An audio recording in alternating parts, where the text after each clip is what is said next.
Hello, Lale. I really enjoyed being able to view your liquid syllabus. I thought it was great. It shows a lot of effort on your part. I know how difficult it really is to create these things.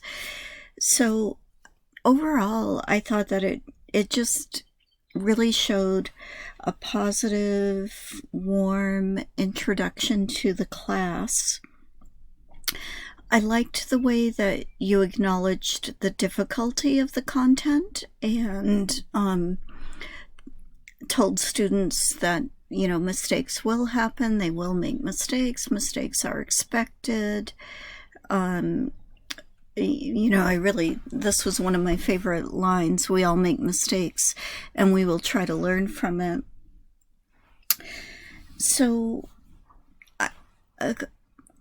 I liked so much of this that I honestly was not quite sure what I should say to meet the assignment requirements. And I think so. The only thing when I read through this was I was wondering if the font got smaller, okay, or the font changed in this part of it.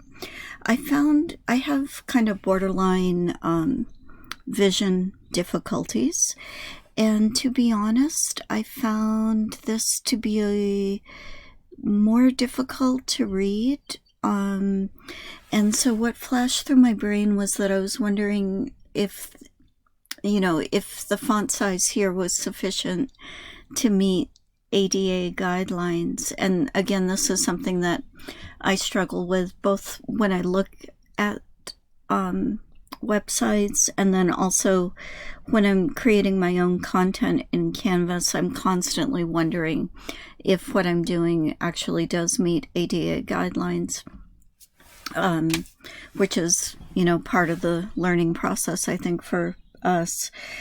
So I guess I would recommend just asking Peter or Sabrina what their take is on it, and it's probably fine, but that was the one and only thing that struck me about your wonderful liquid syllabus. Again, thank you for sharing. Really appreciated being able to look at it.